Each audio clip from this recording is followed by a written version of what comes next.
Viewer discretion is advised. Okay. You are listening to Wine and Crime, the podcast where two friends jug wine, chat true crime, and unleash their worst Minnesotan accents. We do. Golly, my name's Amanda. My name's Lucy. And this week, I was so happy to see this. I dressed up. You did. I'm proud of you. We, as two girlies who stood in long lines and... Nope. You weren't there. My mom wouldn't let me go. Oh. Let's introduce the topic, and then I will fucking rant about this. All right. This week, we have a very special fan pick. Oh, my God. From Michael Wolf. She, her. Michael. It's Michael. And Michael has picked the topic of Warped Tour crimes. You drudged up so many memories for me. I'm really, really sorry. I just assumed that, like, anywhere... Not you, Michael. I know. I just assumed that anywhere, like, you and Courtney were, or that Scott and Courtney were, you also were. I've just implanted you into so many scenarios. That has happened several times in the past, and that's okay. It has. I'm sorry. What it means is I carry you with me in my heart so profoundly that you take shape in my memory. And sometimes I take shape in the form of an actual tank top that you guys took to the Spam Museum and pretended I was there and took pictures with it. We did do that. That's how loved you are. I know. It makes me feel good. Well, I stood in long lines on hot summer days on Harriet Island in Minneapolis to get... oh my God, it was on Harriet Island? Yeah. Or no, Nicollet Island? It was either Harriet Island or It was Harriet Island. That's bigger. That's bigger. Nicollet Island's tiny. I saw Flogging Molly on Harriet Island with my mom, and I look over and she's in the mosh pit. I waited in line for like an hour and a half for Good Charlotte autographs. Autographs? Yeah. Did you get them? Of course you got them. Oh, yeah. And then when I kind of grew out of my... But, emo pop punk phase, I gave that signed CD to my cousin Andrew, who I guarantee does not have it anymore. But that's okay, because I'm pretty sure its value is like 0. Yeah. If there were that many kids waiting in line at every stop of Warped Tour that particular year for an autograph, it's not worth that much. But I was very much a Green Day, Good Charlotte, something corporate. Mm-hmm. Oh, and that leads me to my dress up. Newfound Glory. I put eyeliner on my bottom lids. Yeah, it's good. That's my dress up. And also I wore the most radical shirt that I own that still has my full first name on it. But it has cool print down the sleeves. Yeah, your metal Lachelle's shirt. I'm obsessed. Obsessed. I was so bad. I'm so sorry you didn't get to go. It's coming back, though. We'll get to it. All right. Well, first, let's get to the pairing so that we can kick it over to Lucy, who apparently has a lot of emotions to work through in this episode, and we're going to hold her through all of it. I also tried to make my eyebrows really thin. That was part of my costume. Do you see? Very nice. Yes, I see. Pencil brows. What's it called? Your tear line? Your waterline? Lower lid waterline. Not a hint of contour. I don't wear a lot of makeup anymore these days, but I will say one of the things that I have clung to as a millennial is if I do my liner, now it looks like I have liner on right now. That's just a tattoo. I do have tattooed liner. So, but when I put on liner, I hit that bottom waterline. I'm gonna do it. I don't mascara the bottom lashes, but I will hit the bottom waterline. I did it very heavily today. It looks great. I love it. But sometimes a touch of a waterline draw and a really light, very light, only on your outer lashes, bottom mascara, it hits. Sometimes it just hits. I like how it looks. I just rub my fucking eyes too much. And so I always smudge it and then I look like Tammy Faye Baker. So it's just self-preservation. I'm a wet itchy girly. My eyes leak and itch. I You're have a allergies. Wet, itchy Baptist. I'm a Lutheran, but yes. Tammy Faye. Oh, right. She's a Baptist. But yeah, lovely Michael gave us some recommendations. There's a lot of bands that have beverage collaborations. And, you know, I'm a proud Green Day girly. I still listen to Green Day. I'm not I just listened to Green Day in the kitchen while I was getting ready. Thank you. I was doing my makeup in the kitchen. Yeah. Don't at me. That's where the best light is. You get the most natural light in your kitchen. I know. I have windows on 3 sides. I was listening to Green Day and Blink-182. We will get to it. Duh. Yeah. Duh. I love Green Day. And I you do know too. what? I also love the greatest hits of Sublime. There, I said it. I said it. Jessica was a huge Sublime girly, so like anytime we hear Sublime, it just takes us It's a right nostalgia back. issue. Yeah, it totally It's not is. like, oh, I admire their art. Like the way I admire Green Day. Yep. But they have a coffee collaboration. It's called Punk Bunny Coffee. Green Day does? Yes. Oh. The beans come from Honduras, Peru, and Guatemala. It's 100% fair trade and 100% organic. You can even find it in some 7-Eleven stores. Oh my God, the They bunny did a- looks like Billy Joe. Yeah. Who I always call Billy Joel. That's not right. Fair enough. You know what? The coffee might be at some 7-Elevens, but they also have this Punk Bunny 7-Eleven Kerplunk Candy Grape Slurpee collab right now. Yum. That looks absurd, but also amazing. I gotta give it to them. The branding is good. They have great merch. Oh my God. For their coffee, they have a t-shirt that's called The Americano Idiot. There you go. I saw American Idiot, the traveling Broadway show. It was good. I really liked it. Yeah, I liked it a lot. Bizarre. Yeah, it was fun. I mean, never even listen. heard of it. Oh, I'm like all about a jukebox musical using the music of like a really great or popular artist. There's an Alanis Morissette one that's like unbelievably good. And that's like, I think almost all off of the Jagged Little Pill album.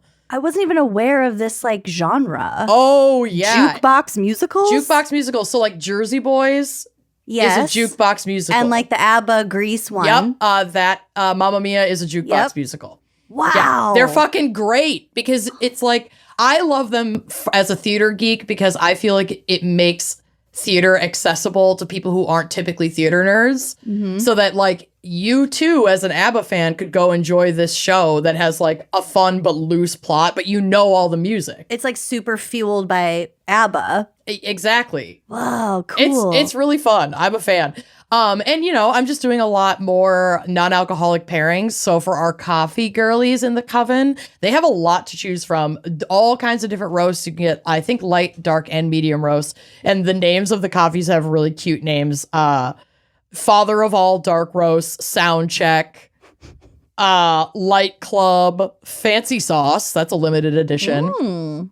So yeah, definitely check them out. They have a really fun website at punkbunnycoffee.com. Their pricing is genuinely very competitive, especially for like good coffee, and coffee's getting expensive. Hello, tariffs. But yeah, hold on. Oh my God, their Who Are We tab has like an absurd video ad that's like the guys in the band just like superimposed into like a Winnebago. That is the most It's unhinged. superimposed Ew, photo the driver. I've ever seen in my life. But the eyeliner is lining. It is. Yeah. And, you know, I've always been a fan of Green Day. I know a lot of people say they sold out around the American Idiot era. And, like, yes, their music has undergone a lot of changes. They've been around for fucking ever. They've been around for fucking ever. Let them sell out. Give them Sure. a soft place to land. But they've also, you know, maintained, like, a pretty solid message in terms of politics, socio-political landscape, war, justice. Like, they're out, you know, they've been on tour recently, like at shows in front of hundreds of thousands of people advocating for Palestine. You know, so say what you will about their music. I feel like they're doing decent things. And as a millennial, Green Day is just a hill that I'm fine to die on. I'm cool with it. Oh, I'll die on Green Day's Hill any day. I also definitely went back to take a listen to some of my like go-to music in high school. A lot of it, I'm like, how did I ever? For this episode or just no, in general? just in general. Like I've been doing that recently, and some of it I'm like, how did I ever? But Something Corporate still bops. Something Corporate Still bops. Okay, we're gonna get to. If you we're see gonna Jordan, get to those. Oh, If I you know. see Jordan. I know. Fuck me up. Oh God, I gotta start a play. Can we collab on a little playlist? Well, Let's do that. We should collab on a playlist and we'll put it with the post for this episode and then people can listen to it. Yes, we can. But I also, in the last year, had a very popular Threads post where I was like, what is the emo lyric from like your teenhood that like took you out? Mm-hmm. And then people started just like piling into the comments with like all these different song lyrics. And then one angel from the comments was like, I'm making a Spotify playlist of all of these songs. Oh. So I have it. I'll send it to you. Okay, that might just be what we share. And then we could add to it. But let me look. Where's my... You know what just struck me real hard? Mm-hmm. Your hair is everywhere. It's called Emo Lyrical Chokehold Thread Playlist. Yeah, it's fucking amazing. It has some great shit on it. So I will send this to you. And oh yeah, Death Cab, that Postal Service. Like I've always been a Ben Gibbard girly. Bright Eyes. I loved Bright Eyes. Mm-hmm. I loved. Oh, get out of here. So yeah, that playlist exists. We can add to it today, maybe though. Definitely keep a running list. Obsessed. If you see Jordan. All right, let's hear a quick word from our sponsors so that we can get to stepping. I got some good shit coming up for us. So I can't wait. I'm so excited. don't leave yet. Y'all, as we record this, we are hours away from our flight to head to Greece for our amazing wine and crime coven vacation. And I gotta tell ya, I gotta shave everything. I just took my everything shower. It's a very beachy trip, and I'm realizing that I'm like still coming out of my winter hairstyles. And I've got work to do, but I know that Flamingo has my back, baby. They've got more than your back. Yeah. I used to have, I'm not clumsy, but like it used to be when I shaved my legs on the rare occasions, I would come out of that shower like bleeding. Hacked. Hacked to pieces. Mm-hmm. But with my Flamingo razor, I'm not bleeding anymore. And that's a nice thing. Yeah. Flamingo is designed for you and your unique body hair and care needs. They have so many products for you, no matter what your style is, even if you don't like to take it down to the floor level, you know what I mean? Yeah, I'm not a big shaver, but this is still the razor that I reach for when I do shave, babe. Absolutely. It has a flexible hinge that's designed to hug every curve of your body and get those hard to reach areas. The handle is ergonomically designed. So it fits comfortably in your hand. You know, you're in the shower, you're wet, you're slipping, sliding all over. Mm-hmm. They have all different kinds of razors, like depending on what you're into. They have their original razor that's great for your everyday shave. They've got a pubic razor that is specifically designed for coarser hair and, you know, the angles. Mm-hmm. Oh, the angles. They also have a new Moisture Plus razor that is like a one-step razor. Oh, And this is the one I have. I'm obsessed with it. I'm obsessed with their like aftershave serum. It's got hyaluronic acid and it just like, it keeps you smooth, hydrated. It's really awesome. Highly recommend the serum. Highly recommend Flamingo for all of your shaving needs. Keep smooth and refreshed with Flamingo hair removal products made with your body in mind. Get started with an exclusive offer for our listeners, 25% off your first order at shopflamingo.com/gals when you use code GALS. That's shopflamingo.com/gals, code GALS. If your in-laws are like mine, they love like canvas prints Yup. of their grandkids. Oh my God. The bigger the better, babe. The bigger the better. And they display them. Oh, they do. It's like a museum. Yeah. So it's pretty easy to shop for my in-laws when it comes to like, you know, Father's Day or a birthday or Christmas. And I just head straight to easy canvas prints because the gist is in the name, honestly. Yeah. It's incredibly easy. It's so quick. It's very high quality. And it really makes my in-laws happy. Easy canvas prints makes cherishing life's precious moments easier than ever. You can get affordable and fully customized canvas and photo gifts. They've got photo tiles, mugs, pillows, so much more, and shipped super fast. Seriously. And with hundreds of combinations to choose from, Easy Canvas Prints has the perfect gift for any occasion. I'm telling you, do not sleep on this. Bring those memories to life with Easy Canvas Prints. Order now on www.easycanvasprints.com/gals for a discount on 16 by 20 canvases. If you're like me, an ADHD girly, a lot of stuff is out of sight, out of mind. I've got the object permanence of a little bitty baby. And unfortunately, that can include my spending, like, you know, how many matchas I've bought this week or how many streaming subscriptions I have. It all adds up so fast without you even noticing. But Rocket Money helps you spot those patterns so you can do something about them and keep more money in your pocket. Rocket Money is a personal finance app that helps find and cancel your unwanted subscriptions, monitors your spending, and helps lower your bills so you can grow your savings. Not to sound dorky, but like I really like logging into my Rocket Money account and like cleaning house. Yes, and seeing everything in one place. Seeing everything in one place. You're not in like your banking app where you kind of have to like figure out what these charges are. And the search function in your banking app is always terrible for some reason. I've given up I on know. that. Rocket Money's dashboard it's just all right there. They've got charts, they've got numbers, everything is clearly labeled. It really takes the stress out of like navigating your finances, which for me is accompanied by really bad habits.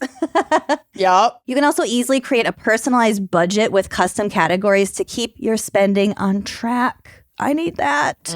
See your monthly spending trends in each category to know exactly where your money's going. Is it to gas? Is it to groceries? Is it to matcha? Matcha?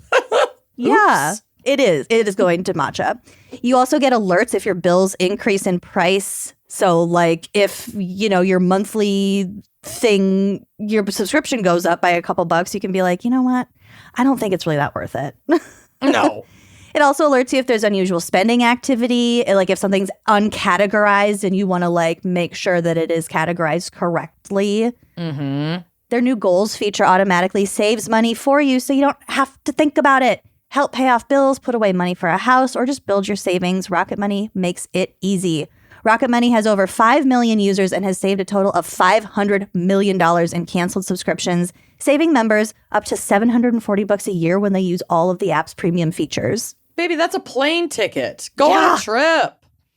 Cancel your unwanted subscriptions and reach your financial goals faster with Rocket Money. Download the Rocket Money app and enter our show name, Wine and Crime, in the survey so they'll know we sent you. Don't wait. Download the Rocket Money app today and tell them you heard about them from our show. All right, Lucy, what is our background? Psych, cases, memories, anger, The resentment. only psych is about my anger and memories and resentment. I'm ready to analyze for Warped Tour crimes. Warped Tour was the envy of my fucking youth. I feel like there were 3 years in particular that I really wanted to go to. And those would have been like, Peak. those would have been like 2001, 2002, 2003.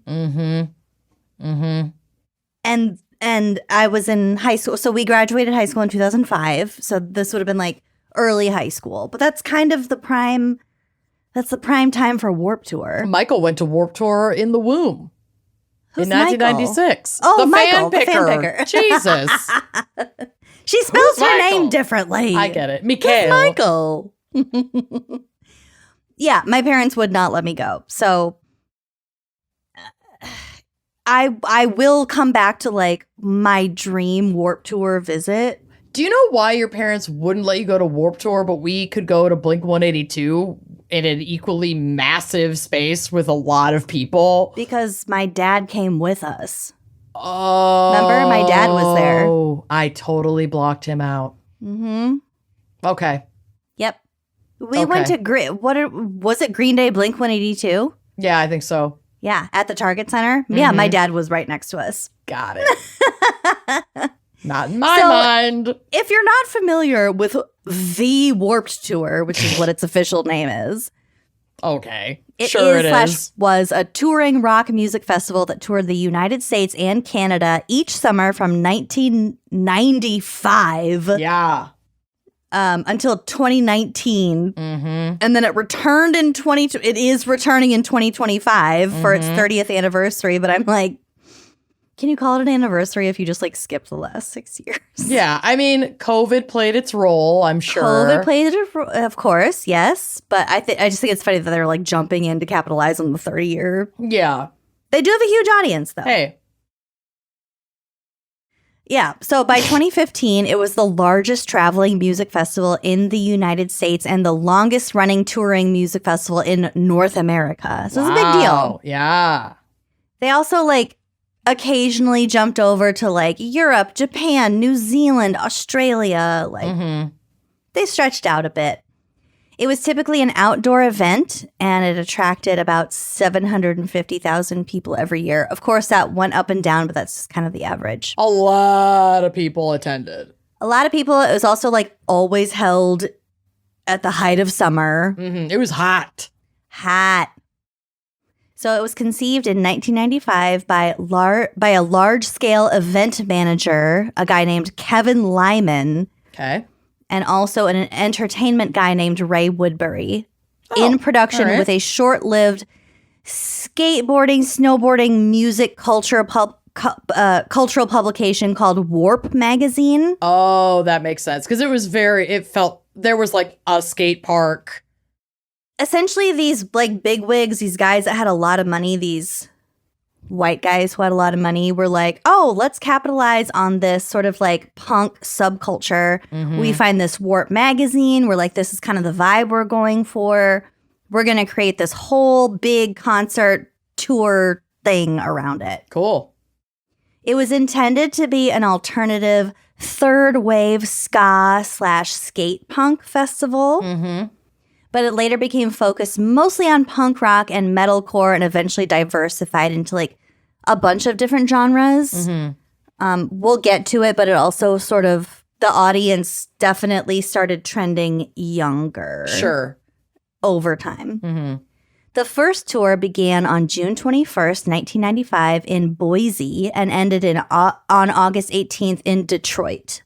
So, covered a big swath. I don't actually know the cities. It might have been a huge loop, but yeah, it was about a 2-month thing in the summer of 1995, and it was very successful. 24 bands performed, including The Deftones, Sublime, and No Doubt. Cool. Wouldn't that have been fun to be at the very first Warped Tour? That would have been pretty crazy. It would have been fun to be at any Warped Tour. Melinda.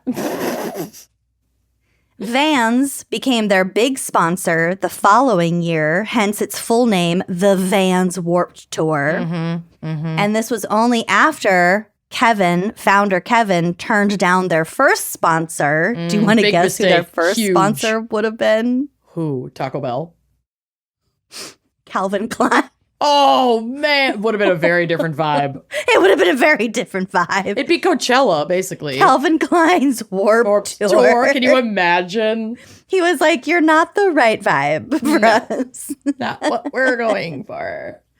The Tommy Bahamas Warped Tour. I mean, Crocs Warped Tour would be amazing.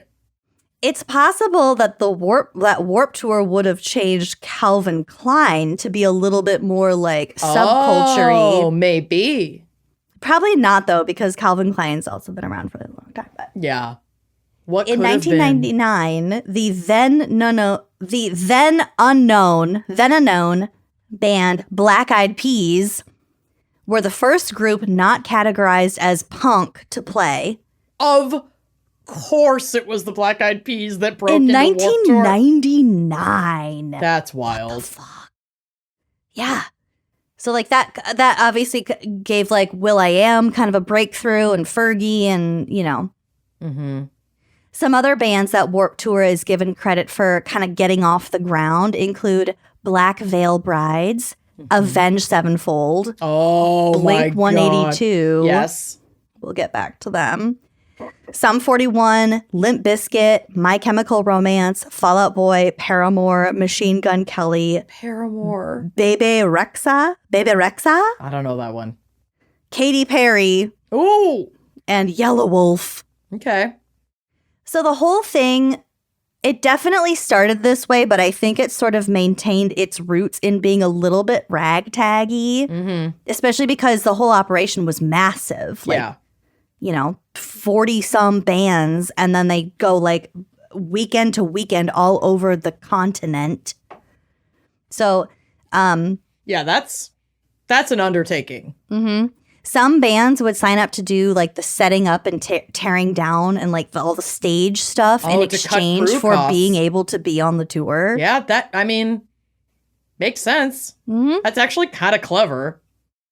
Yeah, I mean, why not? The problem is they're not like necessarily professionals, but like I feel like anyone who plays in a band, who has been playing in a band for long enough, understands the basics of like stage setup Yeah. shit. 'Cause they've probably done it They get themselves. the cables and the blah blah blah, but they also every year had a barbecue band, which was a designated band who would cook barbecue for the other bands and the crew like pretty much every night after the show stopped. Fun. They had a designated barbecue band. And one of the years that band was the Dropkick Murphys. Oh my God. I know. Iconic.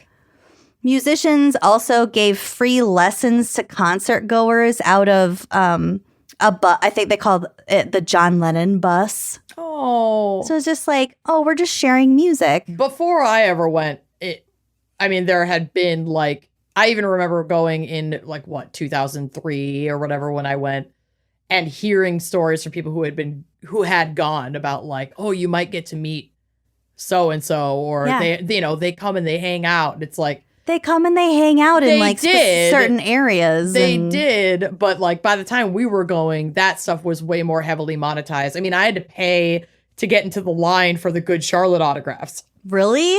Mm-hmm. Oh, yeah. I mean, yeah, Yeah, wherever so- there's money to be made, they're Well, it going to got try bigger. to make money. It got way bigger. So they had the budget, to pay the artists more, and then the artists didn't have to do so much of the interfacing. I think that in the early days, they definitely did a lot more organic engagement. And then as things went on and things got progressively, commercialized, of course they charged money for that, or they had some kind of barrier to be like, you have to be on this list or this, You have to contest buy winner this or whatever. ticket level or whatever. Yeah. Yeah. But they did have they were having the build musicians give music lessons to people who had maybe never like played the drums before or played, Super cool. whatever, which is Bring kind of that cool. back. That's awesome. And there was a pretty good amount of like philanthropic, like activist sort of motivations around a lot of the Warped Tour dates. But as we'll get to, I think that was just because it got to be such a big event and not because those were the underlying ethics of the founders of the festival. I distinctly remember like an anti-war with Iraq booth at least one of the years that we went to Warped Tour. Stop saying we. Well, we meaning me and Scott and Courtney Blortney. There can be other we's except So you and Scott me. got to go? Yeah. Yeah. I should have just run away, honestly. I should have run away. I told Corey we were recording Warped Tour Crimes, and he's like, Are you "Oh, gonna I be went to Warped okay?" Tour," and I was like, "Where? You lived in like BF Northeast Iowa?" Mm-hmm. And he Bumble. said, and also like his parents were very conservative and like repressive, and he was like, "Oh, I just told my mom that I was going on a camping trip." And then I went with like 6 of my friends to Somerset, Wisconsin. We went to Warped Tour. Yep. Overnight. That is the move. Overnight. And we were camping, quote unquote. So she just thought we were camping. Yep. It was like, you are ballsy. I would have gotten crucified if I had even. First of all, no. This Catholic heart, I can't do it. I cannot. You would have fallen apart with anxiety before even I would have fallen apart. I would have asked to be picked up. Yeah. Yeah. Mom, I'm at Harriet Island. Can you come get me? There's a lot of people here because I'm at Food is really expensive and I'm really hungry. I'm so hungry. I'm trying to find a picture of me and Scott at Warped Tour. I'm paying attention to you, I promise. I know what picture you're talking about. It's on the drive. Okay, good. And like I said, because the average like audience member ticket payer age gets like progressively younger over the years, eventually they adopted a reverse daycare so that parents could get in for free and just sit in this like air-conditioned shaded tent with a bunch of chairs while their kids just went and looked at the show. Which I thought was really nice. That is really nice. I mean, God, your dad would have loved that at the Blink-182 concert. They didn't implement this till like, I think 2013. Well, I'm sure they didn't implement that at the Target Center or wherever we were, Excel either. Well, most of them were outdoors, remember? No, I know. I mean, for if your dad had it. Oh, like when we went to go see Green Day. Blink-182, yeah. Oh my God, yeah. You would have loved to have been in the adult daycare lounge. And my mom at Backstreet Boys just like, oh my God, we were losing our fucking minds. Oh, God bless. That anyway, I didn't get to go, and I'm very jealous. They should have reverse daycare at pretty much every venue that is inviting like a teen tween situation. Yep. So they also had a battle of the bands at every stop. So local bands could compete to perform in front of like music executives and have a chance to like join Warped Tour on the road. That was the shit we lived for. Going Battle to of the Bands? Battle of the Bands at the Quest. At the Quest. Downtown, yeah. The Quest. Yes. I did call my mom and ask to be picked up when we went through Taco Bell on the way home. I think I saw something corporate there. Yeah, see, I wasn't allowed to go. I was just allowed to go to the Battle of the Bands because it was 16 plus. I was fairly unsupervised. Yeah, you were. For much of high school. Take me with you. Okay, so again, because I wasn't allowed to go, I allowed myself the fantasy of my dream Warped Tour experience. Okay. And this is specifically in 2003. Okay. So it's the one that you fucking went to. Yep. In alphabetical order, here are the bands that I would have prioritized personally. And these are actual bands who were in the lineup in 2003. Okay. Which I put 2013 in my notes. That is incorrect. But you're just picking your favorites that you would have wanted to see. These are just my favorites. These are the ones that I would have fucking killed. Yeah. I would have knocked down old ladies to go see. All American Rejects. Oh my God. All American Rejects just played a pop-up show at Memory Lanes in Minneapolis last weekend. They actually played a pop-up show in Ames, Iowa, and they had to cancel it because someone overdosed in the audience. Oh, shit. That sucks. I know. I was so But they did like a pop-up working. tour around wherever. Oh, how fun. How fun. The Ataris, who I will also interject to say, played a show at this weird like grungy club in Des Moines, like not far from my house. And I went and they played none of their hits. Oh, that's so disappointing. They did not play Boys of Summer. Ooh. It's like, I appreciate that you're trying to showcase your newer music, but can we have a little bit of balance? Can we have something from So Long Astoria? Are you fucking kidding me? Yeah. Is that too much to ask? It's not. It's not, but apparently know it your was. audience. Anyway, that was second on my list. Okay, so we have All American Rejects, The Ataris, Atmosphere. Oh, Woo! yeah. Blink-182, which we'll get back to. Coheed and Cambria. Oh. Oh, Remember my God. that one song? I mean, Blortney was a big Coheed and Cambria girly. She was. I didn't love the deeper tracks. I just wanted that one song. It was like meth to my system. Fair. Flogging Molly, again, saw them at Harriet Island. Mom was in the mosh pit. Incredible. Mest. I think Oh Mest my was God. underrated. Do you remember Mest? Hey Siri, play Mest. Yeah. No, we can't monetize this video. Oh, nope. It just played me a podcast that I was listening Okay. to from NPR. MEST. She's like, Google it. No, we're going to play you something educational.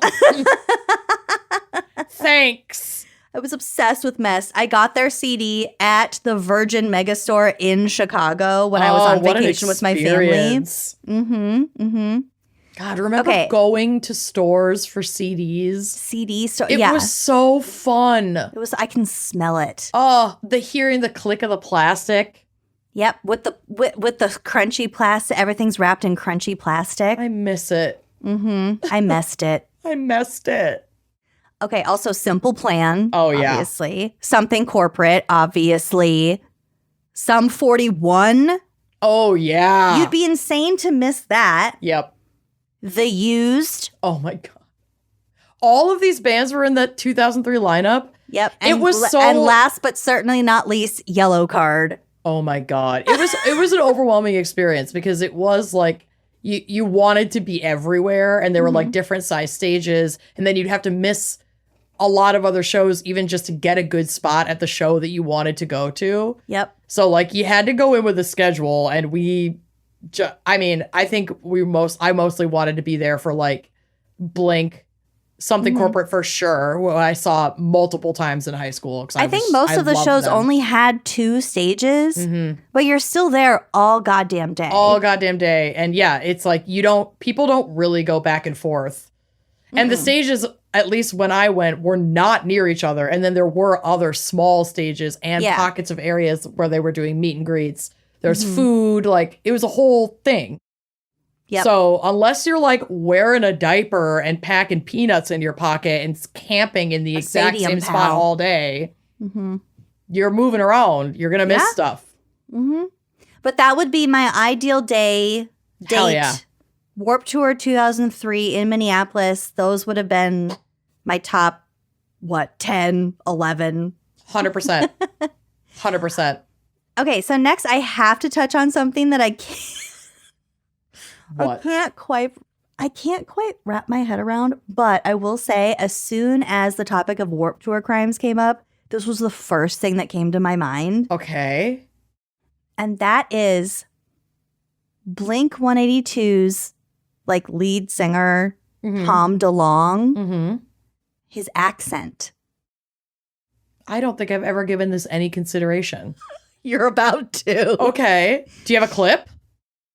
I'm going to give you a clip out of my own throat. Oh my God. Okay. So it's this Poetry weird, to like, my ears. it's this weird, like, pop punk voice that's used by a bunch of different bands from, like, this specific period of time that, like, especially you and I are attached to. Oh, the singing accent, like the style. Yeah. Okay. So this is used by, like, Newfound Glory, Avril Lavigne, The Offspring, and in particular, Blink 182. So here is a transliteration of some lyrics from the song I Miss You from Blink 182 that I will perform right now. And as I stared, I counted the webs from all the spiders, catching things and eating their insides, like indecision to call you and hear your voice of treason. Will you come home and stop this pain tonight? Stop this pain tonight. Don't waste your time on me. You're already the voice inside my head. I miss you. I love that song. I love it, dude. I love how it starts with, where are you? And I'm so sorry. Sorry. Yes. So it's that accent. Oh, 100%. Because it's not just an exaggeration. It's a full accent and it's very distinguished. Yeah. So weird. Are they like considered the originators of that style? I'm going to tell you. Okay. I found an article from Atlas Obscura that interviews a linguistics professor about this exact thing. Okay, this is your next PowerPoint party topic because this is fucking amazing. Tom DeLonge's accent. Well, I think Tom DeLonge was like patient zero. but it had been building. Oh, okay, I'll get to it. This was pervasive in that genre. Yes, but he was one of the first. So I'll say he was one of the first to like demonstrate it and for people to catch on because it was so exaggerated and be like, what the fuck are you doing? Right. But let me just tell you. So this article is so fucking interesting. Please go find it and read it for yourself because I don't have enough time because I also have a case and much more after this. But yeah, Lucy warned me like my segment's a little long. It's a little long. It's a little Tom DeLonge. Go for it. I was like, yes, please. I'm not even talking about his affinity with aliens. No. Because he's like a big alien guy too. I'm kind of obsessed with this. He's so fascinating. This is definitely like a swath, an era of music that I was super into where now as an adult, I like don't want to learn more about who these people were as individuals. Oh, just keep them preserved in the beautiful little time capsule that was the early aughts. That's still inside my head. Don't email me about Tom DeLonge. He just lives inside my head. I miss you. It's probably problematic. I picked you up for my very first date. Oh, my Is it heart. cool if I think it's time to dance? Okay. Oh, my God. So here's my favorite part from this article. Okay. That says oh, sorry. I fucked that up already. First word. Quote. Quote. Pop punk, as we think of it today, is easier to pinpoint than the referring to some other like accents that have evolved, especially in the United States. It was created in the late 1980s and early 1990s at 924 Gilman Street in Berkeley, California. We have an address of origin? We have an address, people. So this, at the time, was an all-ages venue, normally referred to as just Gilman. Wow. This is where Bay Area bands like Rancid, Operation Ivy, the Mr. T Experience, and especially Green Day all started to get attention. Bay Area pop punk is a kinder, gentler variety than either the nihilist Londoners or the hardcore California bands like the Circle Jerks and the Dead Kennedys that had preceded them. Okay. This all makes perfect sense. It really does. It's like softer, it's more fun, it's less harsh, it's less aggressive. The pop part of it is the part that we love the most as like millennial Abercrombie wearing mini goths. Exactly. The Gilman bands obviously worshipped The Clash, whose songs showed more craft, hooky melodies, and subtlety than, say, the Sex Pistols, which, yes, of course. Yeah.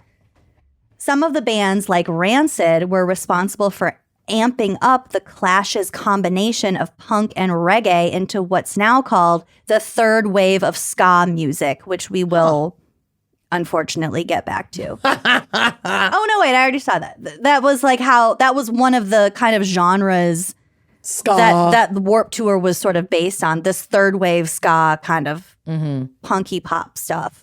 The Bay Area community was goofier, sillier, more suburban, and more inclined to make happy poppy music than any punk community that came before it. As an ode to The Clash, a lot of their singers adopted a sort of faux British accent. So Billy Joe Armstrong told Rolling Stone in 1994, quote, "I'm an American guy faking an English accent, faking an American accent." I was going to say, I figured this originated from British punk because it sounds like a caricature it's really of a British accent. It comes off kind of affected, but I think that's sort of the vibe we as Americans get from the British accent in general. Totally. So it goes on to say the pop punk accent really became smooth and polished a little bit later in the mid-1990s with bands like Blink-182 and The Offspring, both hailing from Southern California. Oh, I loved The Offspring. Holy shit. Da-da, why don't you get a job? Oh, my God. Their singers, so Mark Hoppus and Tom DeLonge from Blink-182 and Dexter Holland from Offspring, totally abandoned any pretenses of Britishness. Instead, they took their own accent, the California accent, and ramped it up, pushing it to new extremes. It was almost exactly what happened in London. pop punk singers became more Californian than the Californians. The London pop punk Any or pop just punk pop singers, punk in general? pop punk singers took the California accent and just fucking drenched it. Yeah, went for so it. that's kind of what this is like. Oh, wow. Don't waste your time. It's a little Australian, mate. It's just a lot. I don't know. I mean, we're in Minnesota and we flatten everything and they kind of do the opposite. Mm-hmm. There's a lot more in this article about like diphthongs and consonants and shit like that. So if This you are a is language porn nerd, for please Lucy. check it out. Lucy- It's a long article and it's really fucking interesting. And I truthfully didn't have time to read the whole thing before we recorded this. But Yeah, because Lucy was reading it in the bathtub and needed time to crank hog before she could record this. But she texted me asking for an extra 30 minutes. I should have fucking known. She was should have hog asked for cranking. another hour. Yeah, to her Atlas Obscura linguistics porn. Girl, I'm always going to support starting late so you can crank hog to your linguistics crank porn. my little windmill. Fucking yuck. It spins like a fidget spinner. Where are you? My clitoris. Ew! My little windmill. I'll dream of you tonight. I'm spinning you tonight.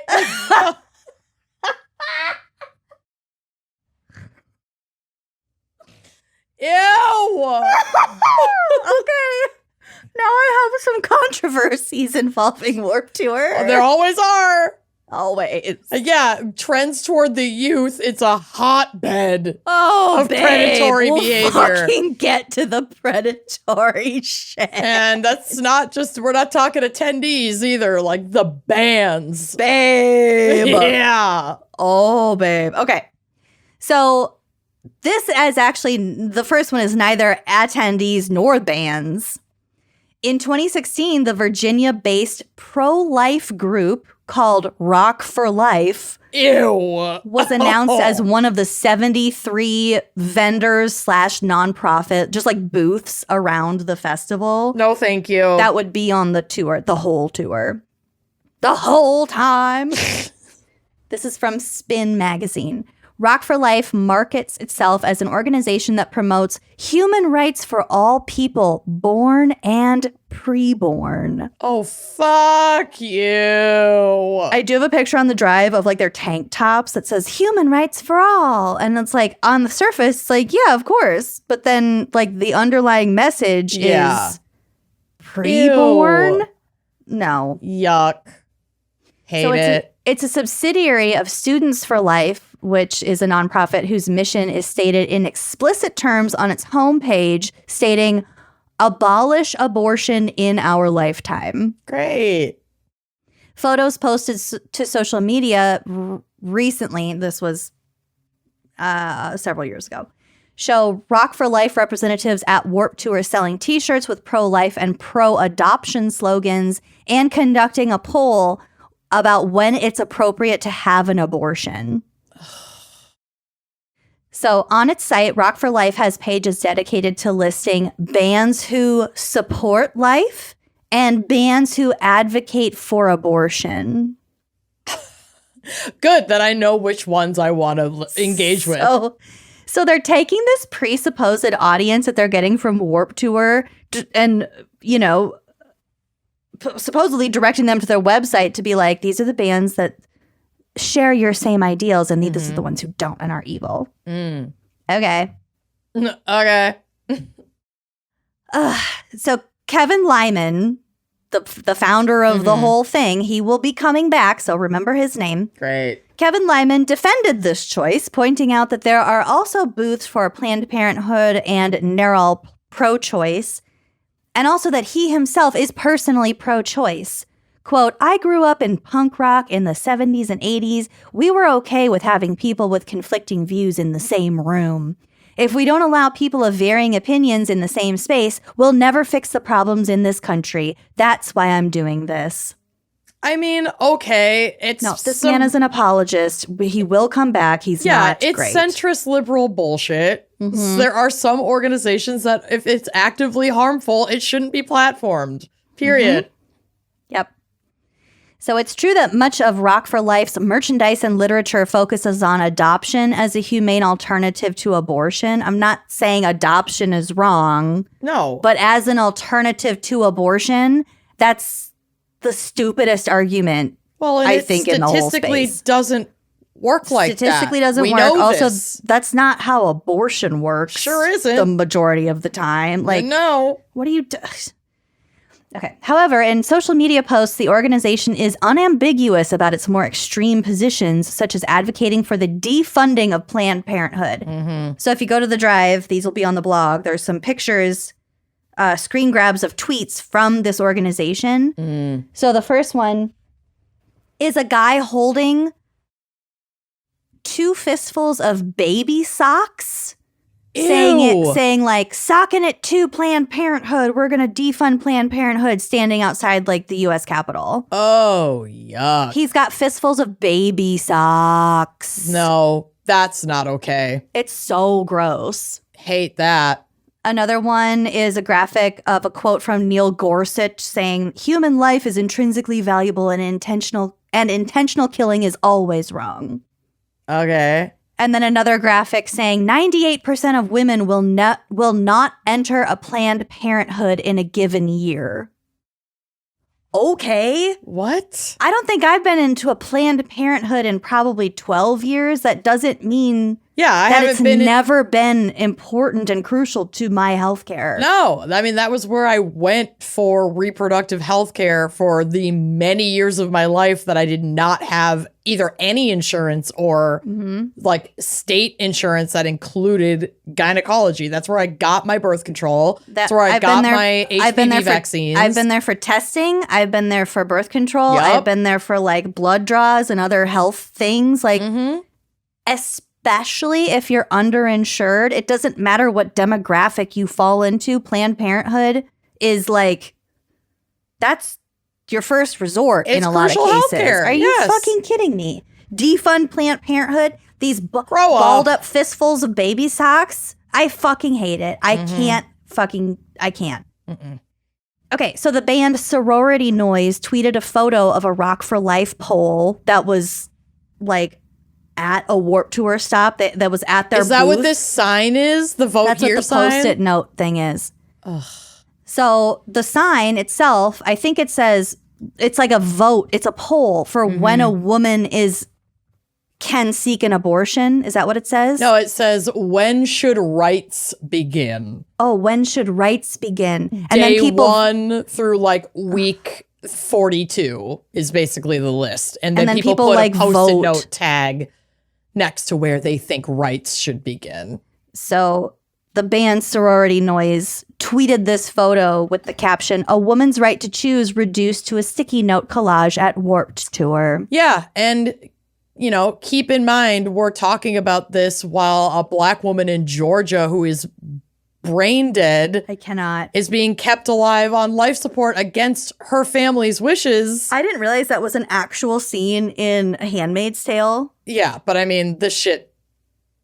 I mean, it's real. Yeah, that's the worst part. It's been going on. But the fact that it's apples to apples against this show/novel that is meant to show how fucking evil we can get. Yeah, and here we are. We're there. Well, we are fucking there. It's so fucked up because the woman in question is not very far along. This baby is She was 9 weeks. She might not have even known she was pregnant. There's no way to know if she knew. And like, this baby, if it survives to be born, will have so many like really horrifying health problems. Well, also, as I saw in a TikTok video last night, the fact is that baby would have been born from a corpse. And the family, I think, is stuck with the bill. They are stuck with the bill. Yeah, they're forced to keep her on life support, which is a horrifying thing for a human being to endure. I truly pray that this woman at least is at peace and cannot feel a single thing because it is brutal. She's dead. Yes, she's dead. She is. She's dead. And like we were talking about before, the social prescribed regulations around pregnant bodies, what you can and can't consume, what you can and can't do, how much you can and can't lift, stuff like that. This woman is dead. And all of her functions are being performed from like chemicals, medications, other interventions. Yeah. Well, and what the fuck is this doing to the fetus? Well, I want people to really hear me when I say this next part. And I highly recommend everybody read this book, but I've been reading a book called Medical Apartheid, and it is essentially about the birth of modern medicine through the use of experimentation on Black enslaved people. And so it is no coincidence that the state of Georgia is truly testing out the limit of the laws that surrounding conception when life begins and abortion, because that's where this whole ruling really stemmed from.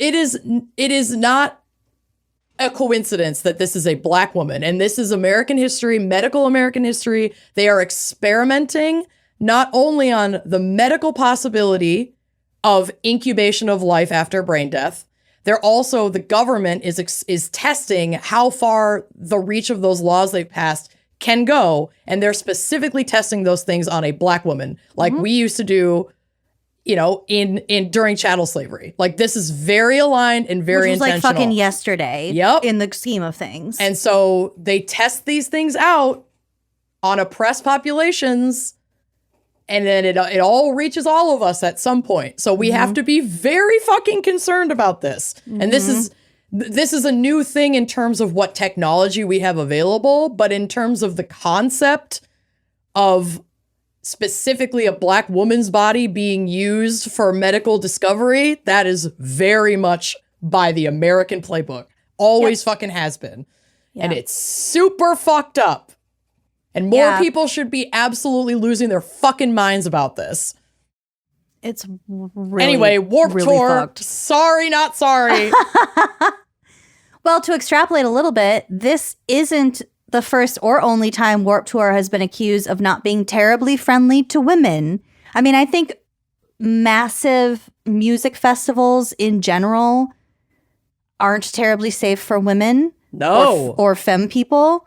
And the mere fact that at their basis, they don't often platform female and queer and genderqueer performers. And so when you have stages full of white dudes, you're going to have audiences full of white dudes. A 2014 piece in Wondering Sound headlined Warped Tour's Woman Problem pointed out that less than 20% of the 120 performers on the tour last year included women.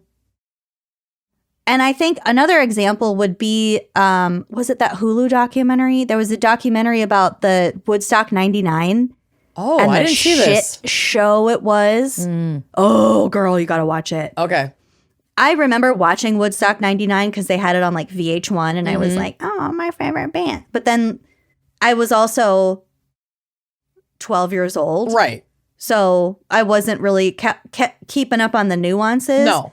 But there were overdoses, there were deaths, there were many rapes, there were overflowing porta potties, poop, people playing in what they thought was mud. It was not shit. Poop. Yeah, it was the same. It was kind of the same shit that happened at the original Woodstock, but like more fires and more violence and more death. Ugh. Okay, so here are some band conflicts that sound. They're not serious, but they sound really silly when they're boiled down this way. And these are obviously from Wikipedia, so I wanted to read these to you. Both D12 and Esham, who is a rap artist from Detroit, I think, were kicked out of the 2001 Warped Tour. D12 allegedly attacked Esham because he mentioned Eminem's daughter in his song Chemical Imbalance. Because as you know, Eminem performed with D12.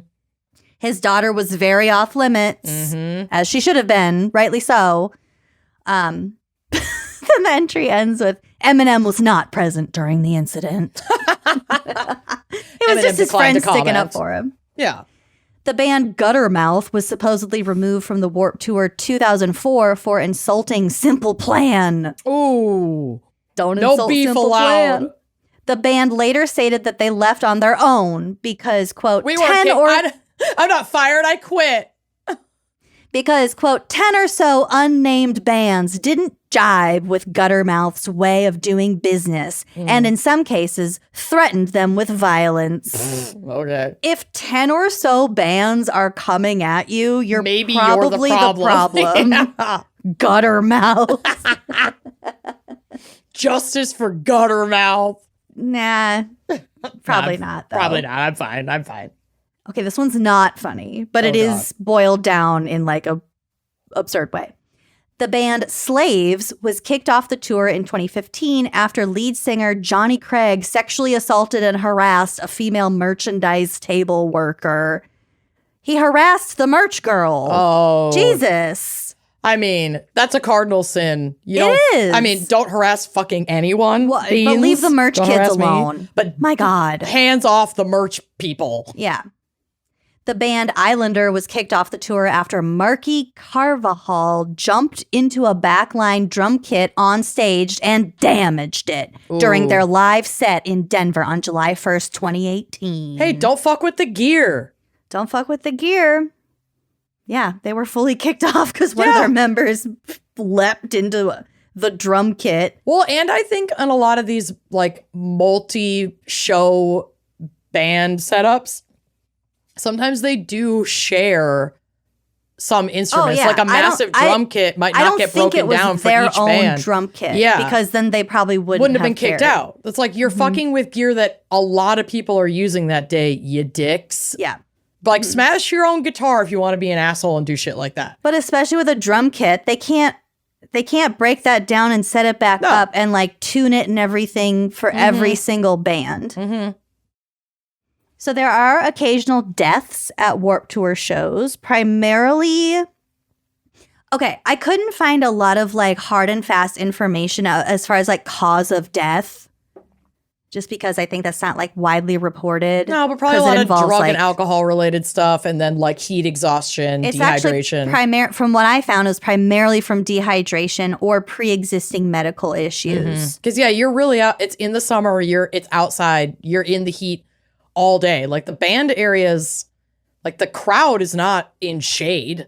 Hell no, It's not they're out covered. in the open. It's like a big bowl. Mm-hmm. So what? Not that I would know. One article I read said that this particular show in Kansas City in 2010, where this one guy died, was charging $10 for a bottle of water in 100-degree heat. No, that should be fucking illegal. So there is a lot of attention paid to like caps that they can pay. And of course, there's like potable water fountains and things like that. And yes, staying hydrated is your personal responsibility, but I think price gouging on things like bottles of water is should so be irresponsible. Free. Well, some water is free Yes. at the fountains and things like that, but $10 for a bottle of water that's is criminal. Above and beyond. That's criminal. Honestly, if the heat gets to 90 degrees Fahrenheit or higher, all the water in the entire place should just automatically be free. Yeah. Just to encourage people to fucking drink it. Would you rather give away free water and have it like very accessible free water literally everywhere that water is sold? There should at least be an option of free water. Mm-hmm. Or people fucking dying at your show because they are overheated and dehydrated. Well, capitalism would say the latter. They sure would. Mm-hmm. So anyway, the 30th anniversary of Warped Tour is starting, I believe, in DC on June 14th. I think this is airing probably around then, shortly before then. So have fun. Stay hydrated. Please stay safe. Tag us in your pics if you're going, because I fully want to see it. I want to see your waterline eyeliner. Yeah, I want to see your outfits. I want to see what bands you saw. We're invested. I'm invested. Okay, so I do have a case for us today. Okay. And just trigger warning, this has a lot to do with sexual violence, sexual content with underage Great. people. Okay. Now, I mean, violence can take many forms. Oh, but there's sure. no like physical violence. Okay. That I will be discussing. Okay, so Jake McElfresh was born sometime in 1991, and at some point in his youth, he was living in Newark, Ohio. I don't have a lot of information about his personal life before his 20s, and I'm fine with that. Did he feel less than? Oh, yeah. Is this Jake of Less Than Jake? Oh, no. Oh, okay.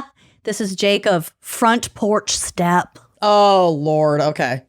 Have you heard of him? Mm-hmm. I've heard of Front Porch Step. I haven't heard of this. I don't know who this guy is. I didn't really listen to their music. He is Front Porch Step. He's that guy. Great. So he began writing and performing music in 2012 under the name Front Porch Step, and it was only him in this indie acoustic quote-unquote band, apparently because no one else wanted to be in a band with him. That's basically how My Chemical Romance started, as you know from my PowerPoint presentation. But there wasn't just one person in My Chemical Romance. No, but at first... But that one guy. He wasn't even like really a musician, and then he witnessed 9/11 and was I need to make music, and just started like doing stuff on his own and like asking his friends for help before he like... My Chemical Romance. So you just never know. A lot of Stephenie things Meyer can was be inspired to write Twilight. A shocking amount of pop culture things can be traced back to 9/11. Yeah, a lot of them. It's almost like it was a massive global turning point right in the center of America. Well, center. But the way, the extent to which 9/11 has influenced like culture. Oh, it's wild. It's crazy. It's wild. I think there's a documentary on Netflix about like before and after 9/11 and how that specific event changed so much and the ripple effects. Crazy. Y'all. Okay, back to this fucker. His first song was called Island of the Misfit Boy-ish. If it's giving incel, yes, it's giving incel. Yeah. In 2013, he signed with Pure Noise Records. In 2014, he joined Warped Tour, where he was gaining a ton more fans. Like we discussed, Warped Tour really shone a spotlight on a lot of like it put pop previously punk into unknown the mainstream for a lot of bands. And he's not even pop nor punk. He's indie acoustic, but he was popular because his songs were very emotional, raw. Like he wrote his own songs. The lyrics were very. It seems like kind of a Dashboard type vibe. Bunch of sad girls. So we have to consider the time period where this is happening. So this is 2014. Smartphones are everywhere. Everyone now has social media. And the conventional ways in which musicians would engage with their fans in the past were more or less completely out the door in favor of this new digital avenues. Yeah, so it's not face to face. It's not like, oh, you write this artist a fan letter. No, you and then maybe they'll DMs. send you a signed, 8x10. You slide into their DMs, and sometimes they reply. So you can communicate with people like more intimately, more personally via social media primarily. Don't get a team. If you are that famous, do not run your own fucking social media. It's so, to me, that's like as silly as driving drunk. There's no reason for it, and you're just going to get yourself into trouble. You are going to get yourself into trouble, but I think there are a lot of people with specific personalities who want to engage with their I get it. fans I'm mostly speaking on an to intimate men. level for various reasons. I get it. I mean, we do. We interact with people, but we're not super famous predators.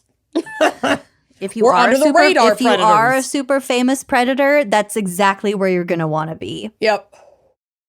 So that's where we're at, 2014. So Jake goes on tour with some other big Pure Noise acts in the fall of 2014, including State Champs, Forever Came Calling, and Handguns. Okay. Never heard of None any of these them. are familiar to me. But again, it's 2014. I'm beyond this scene at this point. Yeah, it's past our era. So he had his next tour and his next EP all set. He's living the dream. He's got shit coming down the pipeline, and he's gaining a very wide varied audience. Yeah, he's getting famous. I didn't even heard of his band. It's not even a band. It's just him. Sure. So then, right at the end of 2014, like New Year's-ish, here come the allegations, primarily from Tumblr. Oh. I have no experience with Tumblr. Do you?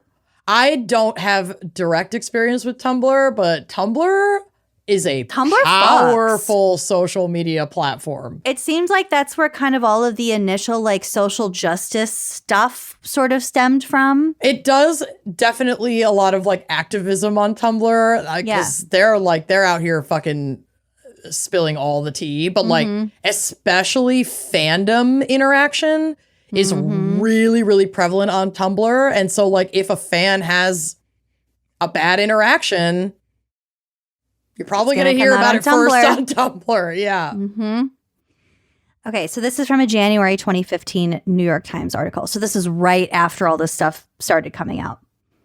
In the last 2 weeks, a growing number of accusations have surfaced online against Mr. McElfresh, age 23, asserting that he engaged in inappropriate text messages and social media relationships involving at least half a dozen teenage girls, including, in some cases, the exchange of sexually explicit pictures. In response to the claims, Mr. McElfresh has said that he is suspending his spring tour across the United States, along with dates in Canada and Britain. Quote, I am taking the appropriate time to assess these very serious allegations against me, and I am not taking them lightly.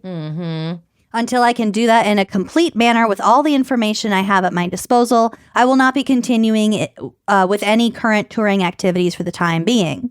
I can't be near anyone. So My fans again, are mostly children. This is January of 2014. So the article says this is likely to mean dropping out of this summer's Vans Warped Tour, the traveling punk festival that remains one of the scene's biggest stages. So after this, and before he was taken off of the bill for the summer 2014 Warped Tour, a Change.org petition to remove Front Porch Step from the bill got over 13,000 signatures. So this was as of January. Yeah. We will circle back to this. Okay. Later She's on in weaving the article. a tapestry, people. Later on in the article, in numerous accounts, including photos of text messages from a since disconnected number previously used by Mr. McElfresh, female fans of Front Porch Step said they have interacted with the singer through direct messages on Twitter before he initiated moving the conversations to phone calls and text messages. Damn! He texted one young woman, "Not weird to give you my number, is it?" Yeah! It is actually. She was 16 at the time. No! And he was 22 at the time. Ugh. He added, quote, "You're not going to post everywhere about it, are you? If I'm single when No, just on Tumblr. Don't worry about it. If I'm single when you turn 18, I'm just going to marry you," he told a different teenager on Kick. Babe, it gets so much worse. Over the course of months, based on texts two women obtained by the New York Times, the conversation often turned sexual, and Mr. McElfresh shared explicit photos of himself. I happened upon one of said photos, but it was like waist up, but his fucking face was so goddamn gross. I'll try to find it. I'll put it on. It's not currently on the drive, I don't think. So apparently he was sending the same dick pics to different girls in at least 4 different states. Okay. So they weren't even like personal. No. He was just blanketing his he had like a folder. predatory shit over lots of little girls. Yep. Billboard reported that, quote, one girl reports texting McElfresh naked photos when she was 16, and she claimed, quote, at least 50 nudes a day is what he was requesting. On July 20th, 2015, he was interviewed by Billboard. So here is some of that interview. He concedes, quote, I was definitely a womanizer. Okay. I'm horribly sorry if I hurt anyone, but I never intended to. I just want to say on paper, I'm not a pedophile. I'm not a rapist. I'm not a monster. Okay. One of his victims, who was 16 at the time, went to his show in Boston on February 23rd, 2014. Mm-hmm. While she was at the show, she tweeted about wanting to have sex with him. She later wrote, quote, "It was meant to be a joke, but in a way, not." Yeah. You're 16. Yeah, you're an idiot. You're an idiot. You've got a crush You're on at him. a show. You got a crush on a musician. Yep. You tweeted something dumb. No one expects that to be taken seriously, No. except maybe your parents, because it is inappropriate. But still, Sure, but yeah, that's, I mean, good God. it's not serious. It's not on her. It's not on her. No. The next day, Front Porch Step followed her on Twitter, and then McElfresh, who was 22 at the time, DM'd her. Bro, you've got allegations already. What are you doing? I would be avoiding a tweet like that. No, like the fucking plague. No, this was the year before. Oh, the allegations okay. hadn't come out yet. These are just kind of building. Okay. But still, fuck off. That guy's Within so a week, gross. I mean, it doesn't matter when, but No. like nothing had been public yet at this point. Okay. Within a week, he had given her his number.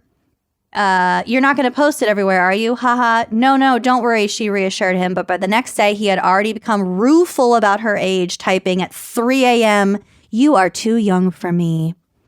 That didn't stop him from calling her his girlfriend or asking the high schooler for naked photos. So she compromised and just sent him selfies in her underwear. Oh, honey. She's 16. Yeah, and he's manipulating her. It's so disgusting. fucked up. He was very controlling and would send dirty messages to me a lot. Oh. Screenshots of the text she never posted online, but did provide to Billboard for this article illustrating this explicitly. Mm-hmm. One of the messages from him said, "Baby, shut the fuck up and come ride me." Oh. Another said, "I just want to bend you over and destroy you. Ugh, send pics, baby." Ugh. Quote, "He sent me 2 photos of his penis. He would tell me he could ejaculate to pictures of me. He would also call me masturbating." Jesus Christ. Before long, they started to argue. More than 700 miles away, McElfresh he got jealous easily. He despaired about her age, messaging her, quote, "I can't even go public with you for a year," because she was only 17 at this point. "What happens when we get caught?" Sometimes he alluded to suicide over text. Oh, this man is a manipulative fucking psychopathic pig. Yep. Saying, quote, "As soon as I find a gun, you won't ever hear from me again." Okay. Bye. In April, You're not going to fucking do it, you piece of shit. You're just preying on this poor kid. It doesn't matter. The outcome doesn't matter. It No. doesn't matter. The fact that he's saying this to her is so fucking disgusting. So in April, she was asked to the prom by one of her peers, a classmate of her same age. Uh-huh. McElfresh was livid, so he broke up with her. The same month, he texted that he missed her and loved her and then promised, quote, "I'll fuck your brains out, then buy you froyo and organic peanut butter, and I'll lay back with you." I'm good.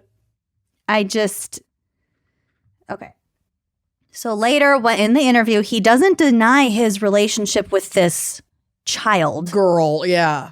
He says, quote, "I wanted to be her boyfriend, but I knew it was not a good thing. One of the funniest people I've ever met in my life. I really got along with her, and she happened to be 17, unfortunately. She was 16, not 17. Yeah, and he knew. He confirms knew that they had phone sex and describes his dirty texts as pillow talk, reasoning, "I was expressing to her how attracted I was." Yeah, we know what you were doing. So this is just one account from one of the several young women who have come forward. Some of his victims were as young as 15. Holy shit.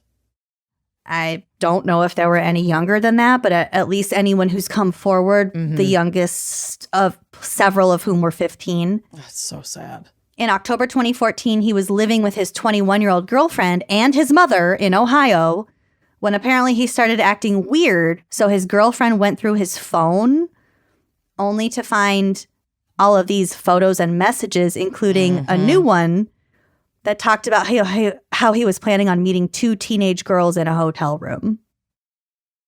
I think they were like 17. Ugh. So this was October 2014. This was just a couple months before everything came out. Good Lord. In a later interview, he says, quote, "I've probably seen more psychiatrists in my life than Gene Simmons fucked girls." Good analogy, I guess. What the fuck are you talking about? This guy's a lunatic. He's awful. So he was bullied growing up. He said, quote, "People always picked at my appearance. I always had messed up teeth and it made me feel really self-conscious around anybody, let alone women. I'm scared of women. I always think they hate me or they can do so much better than me. So when young women fawned over his music, everything changed." Yeah, I mean, it wasn't, he's gross, so doy. No, I hate that. Listen to this next part. It's Like, the not worst. doy he got bullied, like, doy. No, of course he's doy women your own age don't like you. You're a fucking creep. Even if you weren't, like, kind of gross looking. Like, you could still... It's because you're a fucking creep. And so the only people falling for your bullshit are literal children that you can control. Like, if that's what you want to blame, if that's where you want to point this... Cool. Have fun in jail. Cool. Yeah. So he said, quote, "It wasn't, oh, I have all these girls to talk to now. It was all these girls started talking to me. I was just like, awesome." It's incel bullshit. 100%. Yeah, absolutely. McElfresh says he's had a history of suicidal thoughts and depression. When these allegations surfaced in January 2015, he was dropped from Pure Noise and his tour was canceled. He went into therapy and got apparently on some medication. Fast forward several months to July of 2015. Remember that change.org petition that had over 13,000 signatures requesting that he not play Warped Tour? Yeah, so this is why. On July... Well, yeah, it's why. Yeah. That's why the petition got started. Yeah. On July 1st, 2015, when they were stopped in Nashville, it was a rainy day. And what do you know? The morning of the first day of the show, our old buddy Kevin Lyman, the head of Warped Tour, puts McElfresh back on the bill unannounced. Oh, fuck you. What a psycho thing to do. It's alleged because it was rainy that day that fewer people would be coming in for like walk-up tickets, like box office like tickets. So he added another artist to the lineup that he hoped would attract more people to make up for the ticket sale loss because of the weather. And there was no one else. No one else in Nashville. I know, right? Like, the fuck? No, he just simped for this guy, saw him as a victim of false allegations from wannabe fans. Oh, we'll get to it, honey. We'll fucking get to and this put his Kevin fucking fucker. buddy on the lineup. Guaranteed. As McElfresh took the stage, he was greeted by shouts of, "Go rape some more little girls," and "Fuck you, asshole." Yeah, I mean, the punks are not going to be having this. Like, what did you think was going to happen? There was another incident. It wasn't involving him. It was involving somebody else. But of course, like, a lot of these bands are frontlined by predatory men and like shit gets around. So people at some other show, they were holding signs that said like, "Punk isn't predatory" or something like that, which I liked. But again, he's not punk. He's an indie acoustic solo guy because no one will play with him. Right. Okay, so Kevin Lyman says to Billboard when asked about this, the kid got himself in a little trouble. No charges, no court appearance, no restraining orders, nothing. It was a stupidity of the road kind of thing. We stepped in and got him into counseling right away in Nashville. Boys will be boys. Asked if putting McElfresh on stage was difficult, Lyman admits, quote, "It was tough, but these counselors are people I trust that are professionals. I was like, okay, if this is going to help him get back on track with his life under a supervised situation, I'm willing to do it. If there was any speck of danger to anyone out there, it wouldn't have happened." Oh, okay.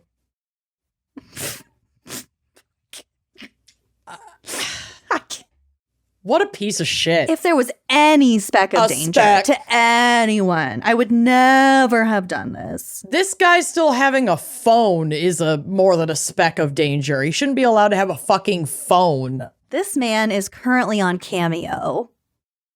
No. Jake, the front porch step guy? Yeah. He's on Cameo for $15. All right, well, maybe we should send some messages to see if we can get him removed.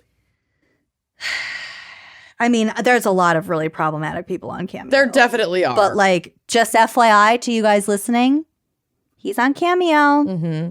Please be think critically about who you give your money and attention to. Mm-hmm. Mm-hmm. Haley Williams of Paramore tweeted, quote, "I still believe in you, scene. Demand better because you deserve better. No more excuses for boys just being boys." There you go. I like her. I don't like her music, but I like her. I mean, what? I don't think I do. Maybe I do. Okay. There's no way. You know I'm unfamiliar with music. Send me the Paramore song you think I'll know and recognize and like. Done. I'm aghast. There's no way you don't like Paramore. There's no way. I'd bet my life on it. Okay. Send me a song and if I know it, I'll love it. I will. The second we go to an ad break so that we don't get demonetized by YouTube, I will send you a song. We'll get demonetized because we sang so pitch perfectly those Blink-182 Where songs. Where are you? Where are you? Okay, so remember that 21-year-old girlfriend that he was living with his mom in Ohio? Yes, I hope she dumped him and burned his car. So she found those messages on his phone. Yep. I don't know at what point they broke up, but when he was allowed to play Warped Tour on July 1st, 2015, she was fucking furious. I bet. So the day after his Warped Tour appearance, she posted a 10,000-word tell-all online detailing the entirety of their relationship and explaining that she had recently filed a restraining order against him. Bye-bye. She tells Billboard, quote, "I didn't feel safe. He would send me pictures of his gun in his hand and threaten to kill himself." Holy shit. So immediately, McElfresh filed a restraining order against her, citing, quote, "the slandering comments on Facebook and Tumblr that she posted made him feel unsafe." Oh, I thought that. And would you believe it, as of 2023, he's a born-again Christian. Oh. You are not a Christian! Oh my God, that's funny because I wrote that in my notes too. Yeah.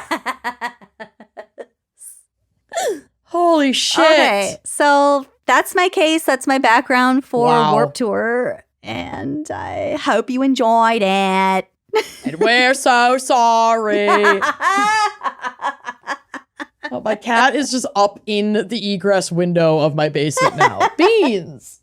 There's probably spiders up there. Beans, don't waste your time up there. You're already the kitty in my lap. I have a postmortem picture up there, and if she knocks it to the ground, I'm in trouble. So I gotta go take care of this. What postmortem picture do you have? I got it a while ago with you. It's like the one where, she's like in a casket. There's like flowers everywhere. Oh, yeah, that's a good one. Yeah, it's a really good one. Lots of flowers. Yes. Yes. Like it looks bridal. Yes. Mm-hmm. Ugh, what a spray. I love a postmortem spray. I know. So gorgeous. But I honor her. Good. Nope. Beans is being very delicate. I'm sending you a picture. Girl. All right. Well, let's go to commercial so I can send Lucy this picture of my cat and also that Paramore. a fucking Paramore song. Because Jesus Christ. We'll be right back. I got a toddler in my house. Ugh. It's like a tiger. Yeah. And a everything feral tiger that puts everything in its mouth. Everything is going in the mouth. The fingers go in the mouth and then the fingers touch. Ugh. Everything is like smudged, sticky. And I'm barely hanging on. Oh, I'm going to puke just listening to this. Fortunately for me, Blue Land has my back so that my house is like somewhat presentable. So, yeah, I switched to Blue Land. Their products are made to meet the highest environmental standards. Their products are not just clean, they're mom clean. Blue Land products are 100% plastic free and made with certified clean ingredients that are safe to use around your kids, your house plants, your cats, your dogs. You don't have to choose between the safe option and what actually gets your house clean. Seriously, Blue Land, we've been using them for years in both of our households. She's got a sticky kid. I've got cats that are constantly gagging all over everything. I'm really rough on my laundry. I'm rough on my dishes. And Blue Land has something for everything you need. From cleaning sprays to hand soap, toilet bowl cleaner, laundry tablets. All Blue Land products are made with certified clean ingredients that are safer for you, for your family, for your pets, and for the environment. These are certified by EPA Safer Choice certified, EWG verified, Leaping Bunny, USDA bio-based, B Corp, all of the big, is it good for the environment stamps? They've got them, baby. Their products are powerfully effective and 100% plastic free. Blue Land products are independently tested to perform alongside major brands and are free from dyes, bleach, and harsh chemicals. Honestly, Blue Land is trusted in over 1 million homes, including ours. My favorite things ever are the dishwasher tablets. And listen, I have never been good at pre-cleaning my dishes, like what you're supposed to do when you put them in the dishwasher. You don't have to. Let me tell you, Blue Land steps up. She knows me. She's like, girl, you're gross. You got the baked on stains. You don't need a rinse aid. I've got your back. Blue Land has a special offer for our listeners. Right now, get 15% off your first order by going to blueland.com/gals. You won't want to miss this. Blueland.com/gals for 15% off. That's blueland.com/gals to get 15% off. Y'all, it's summertime. It's gorgeous. This whole season is about fresh air, sunshine, and I gotta tell you, good food. Seriously, this is the time that I feel the most compelled to cook because I like to sit outside and eat. I like to eat all the fresh vegetables that are in season. I'm obsessed, and that is why HelloFresh has become my bestie because I'm not a meal planner. No, but you don't need to be with HelloFresh. I don't need to be. HelloFresh makes it easier to fit quick, home-cooked meals into your schedule every week by curating delicious recipes like pasta primavera, chicken Dijon, pecan-crusted trout. Oh, yeah. That one's so good. I love the fish dishes. I know. If you're nervous about how to cook fish or seafood dishes, they really make it so easy. Oh, they build my confidence. So those delicious dishes, as well as over 100 seasonal snacks, sides, and treats. In 2025, HelloFresh is evolving to fit every lifestyle by bringing customers even more convenience without compromising on taste, health, or homemade quality. Their new ready-made meals offer chef-crafted flavorful dishes that are ready in just 3 minutes. Let me tell you, that is a lifesaver in my household. Yeah. So you can just dig in and get outside, get some work done, or just have some me time. Every HelloFresh meal uses high-quality ingredients, including seasonal, fresh produce and proteins that travel from the farm to your doorstep. They also have flexible deliveries that you can pause or skip when you need to. If you're going out of town, don't even worry about it. Just log in and tell them what you're up to, what your needs are, and they've got you. Feel great with meals that fit your spring schedule and make the season even more delicious. Go to HelloFresh.com/gals10FM now to get 10 free meals with a free item for life. 1 per box with active subscription. Free meals applied as discount on first box. New subscribers only. Varies by plan. Attention all renters. I want the attention of the rental coven. Yes. If you have not heard of Built, you're about to thank me. Earn your favorite airline miles and hotel points through Built just by paying your rent on time. You're already doing it. Yup. Might as well get rewarded for it. Seriously. There's no cost to join, and just by paying rent, you unlock flexible points that can be transferred to your favorite hotels and airlines, a future rent payment, your next Lyft ride, and more. When you pay rent through Built, you unlock 2 powerful benefits. First, you earn one of the industry's most valuable points on rent every month. No matter where you live or who your landlord is, your rent now works for you. Second, you gain access to exclusive neighborhood benefits in your city. Built's neighborhood benefits are things like extra points on dining out, complimentary post-workout shakes, free mats or towels at your favorite fitness studios, and unique experiences that only Built members can access.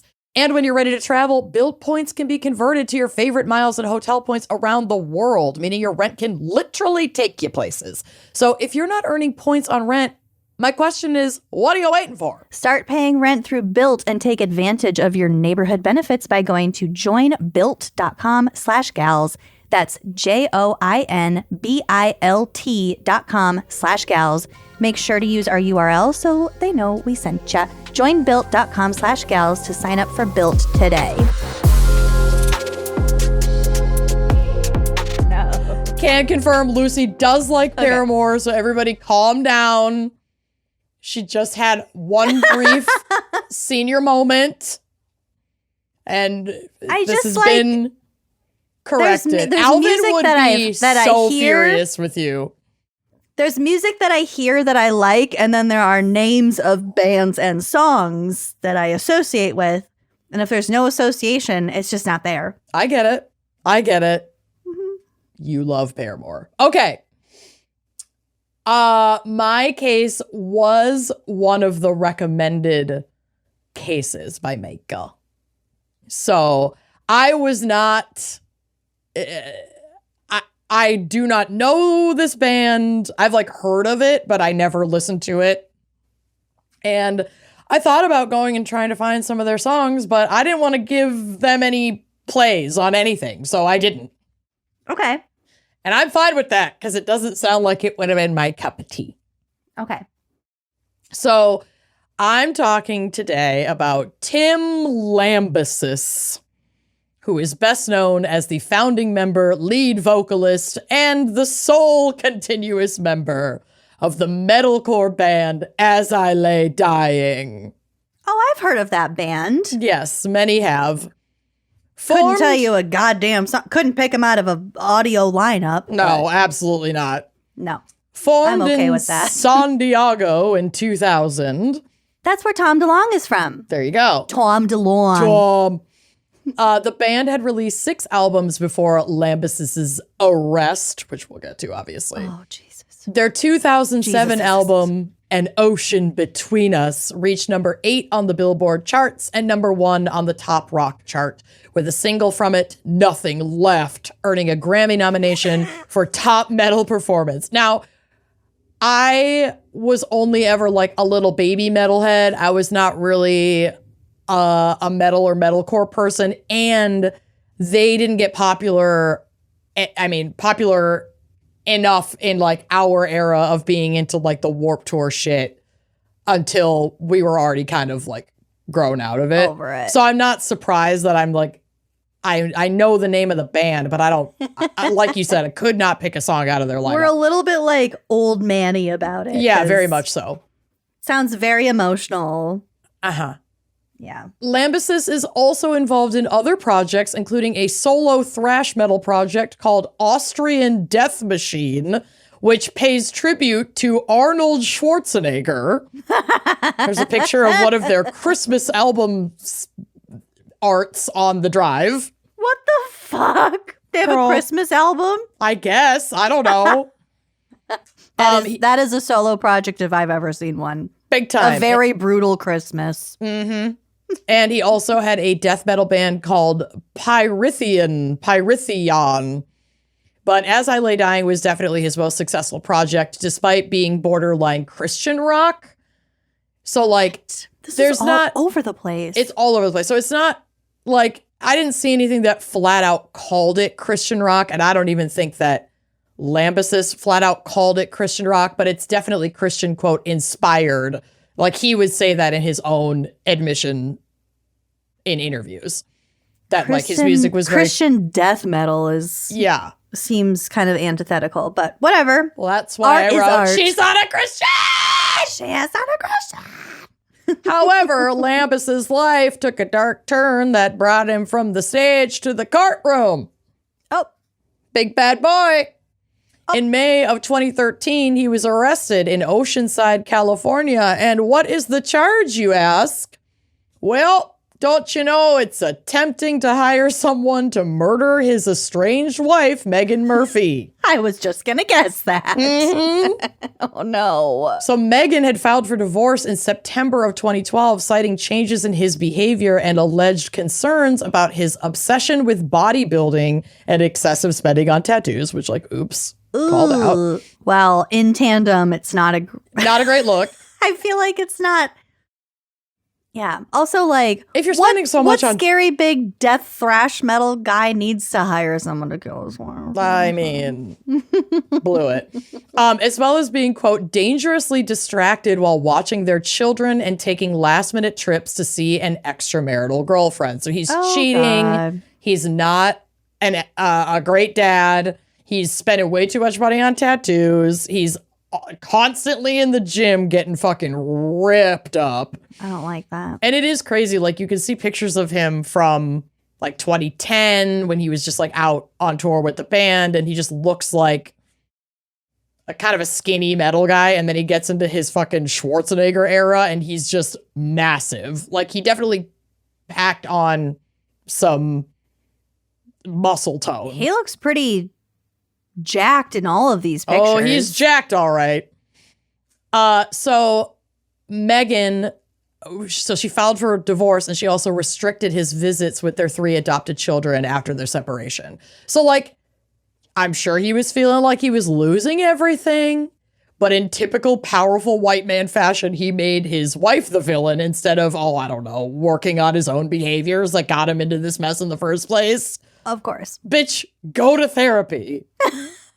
Like, fight a gorilla. Maybe instead of offering 20 grand to have your wife murdered, you could spend way less and go to therapy. 20 grand just to have her murdered? Yeah. What else could you do? You could start a garden. You could subscribe to some audiobooks. Start a different band. I don't know. Get some talk space, some better help. Seriously. Something. So the plot unfolded Something. after Lambus twice told a man at his gym that he wanted his wife killed. He complained that she was making it difficult for him to see their children and impossible to complete their divorce. The man Lambus initially approached reportedly went to the authorities after it was like, it's totally not like, okay, the first time you say it, all right, we've all said like, oh my God, I want to kill my spouse. But then when you keep saying it, but when you like, and you're starting to get into detail about like, could you help me out with this? Like then, when and where and how much? Yeah. Yep. So this genuinely read to me as like the rock star version of the fucking cheerleading mom case. Like, this dude is such a joke. She goes to that. Was so she goes to her ex-brother-in-law, asks if he'll take a hit out, and he's like, for sure, and then just immediately goes to the cops. I'm like, good on you. Good on you. So Lambus is then met with a sheriff's deputy. So this guy at the gym is like, oh, sure, okay, I know a guy. Like, this happens a couple times. Where Lambus mentions, like, I really want to find somebody to take out my wife. Guy goes to the authorities, and they're like, okay, go back and tell him that you found someone, and then we'll set up an undercover operation. So he meets up with this guy who was a deputy, sheriff's deputy, posing as a hitman under the code name Red. You're going to be Red but like, girl, of course that's a cop.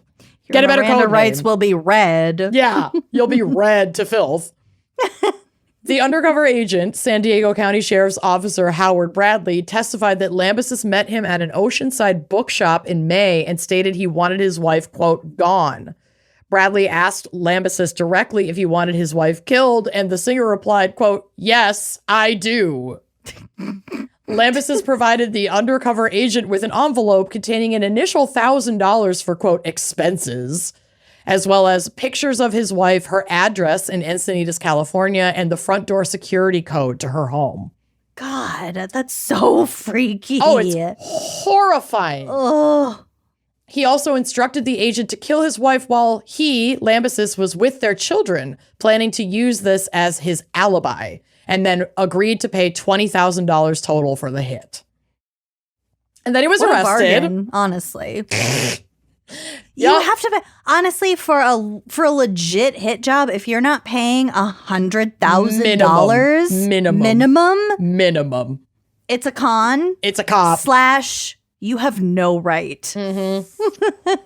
How dare you? You want a cheap hit job? Rude. Fuck off. Then do it your fucking self. That's or an insult go to your therapy. victim. It really Yeah. is. I mean, all of this is Do it so- yourself / go to therapy. Yeah, please. But yeah, If you want to take a hit out on your partner, $100,000 try is not the minimum. doing that. Yeah. Yeah, it is. It is insulting. It is insulting. He has money. Well, had. Anyway, Lambus's legal team introduced a roid rage defense, blaming the singer's steroid use for his actions. And he had been using steroids. We're blaming his previous action on his current actions. Correct. His lawyer, Thomas Warwick, stated that Lambus was mentally unstable and that his thought process was, quote, dramatically impacted by the steroid use. Warwick also said that once Lambus began working out, the steroid use began, and the singer, known for his Christian-inspired music, lost his faith in God. Okay. Though this may not have been the roids, as he also said in an interview later that in 2012 he started studying theology and no longer considered himself a Christian. But, you know, defense is going to defense. However, The roids are going to roid. roids are going to roid. Prosecutors did not accept the roid rage defense and stated that the singer knew exactly what he was doing and that his estranged wife was living in fear. So that was like his bail hearing. The state was like, no. This is going to trial unless he pleads out and like deal with it. We're not tossing out this case. A new bail hearing on May 17th, 2013 saw his bail reduced from $3 million to a mere $2 million, which he paid. Only $20,000 to have his wife taken care of, but he's definitely going to cover that $2 million bail. So he was released. 10% of $2 million would be $200,000. That's what I'm saying. You said $20,000. I know he only wanted to pay $20,000 for his wife's hit, but he'll go ahead and drop what's necessary for the $2 million bail. More insult. Cool. Great. Cool and great. Yeah. So he was released on bail on May 30th of 2013. He was required to wear a GPS monitor. He had strict travel restrictions and was unable to see or communicate with his wife or children. His band's mid-2013 tour with Kill Switch Engage was canceled as a result of this whole debacle. To which I say, this is going to ruin the tour. What tour? The Warped Tour. This is gonna... The Warped Tour. What tour? The Warped Tour. His mugshot where he's like kind of crying. Oh my God. And it just says, what tour? What tour? The World Tour. Justin Timberlake sucks. That whole story is so funny because the cop that arrested him was too young to know who the fuck he was. He was no idea. What tour? The World Tour. Oh, okay. That would have been so much salt in the wound. Oh my God. Of Justin Timberlake. The cop is on the... Who the fuck you are. Cop is on the radio like, yeah. What tour? We're going to need a psych eval. Copy that. The World Tour. And his picture is mugshot. He's looking straight forward with his tiny little pupils. Oh, it's rough. It's rough. That's a man who's like, you know what? It is over. I'm done. You know what? Bye-bye. Cry me a river. So on February 25th, 2014, Lambus, knowing he was fucking cooked, changed his plea from not guilty to guilty. I mean, when you're literally trying to pay an undercover cop for a hit job, It's not great. The they evidence do have is- footage, and it's not great. it's pretty solid. He was sentenced on May 16th, 2014, receiving a 6-year prison sentence with a credit for 48 days already served. His ex-wife, Megan, spoke at the sentencing, detailing changes in his behavior leading up to his arrest. She referenced Lambus's favorite line from the movie Total Recall, where Arnold Schwarzenegger's character shoots his wife and says, quote, consider that a divorce. So, yeah. What is this? thing with Arnold Schwarzenegger? I don't fucking know. I don't understand it. Consider this a divorce. Consider this a divorce. Get to the chopper. What the fuck? Yeah, and she was like, yeah, he was obsessed with him, noting his side project, Austrian Death Machine's references to the actor. Megan also filed a $2 million civil lawsuit against him. Good girl. While on house arrest before his sentencing, Lambesis wrote on his blog, which like, oh my God, can you get more pathetic, that his studies of theology led him to question his Christian beliefs, finding it difficult to reconcile tradition and truth. He stated that he felt it was, quote, unreasonable to call myself a Christian in light of the evidence. It wasn't the trying to kill my wife that led me away from God. It was the theology, you guys. Please read my blog. Please. Please. Oh my God, please read my It's a blog. theology, please. It's all I have, please. A statement from the band, however, later suggested that after his incarceration, Lambesis reevaluated his beliefs and considered himself a follower of Jesus once more. Oh, was he a born-again Christian too? Okay. The playbook continues to play. Lambesis served 2 years of his 6-year sentence and was released on parole on December 17th, 2016.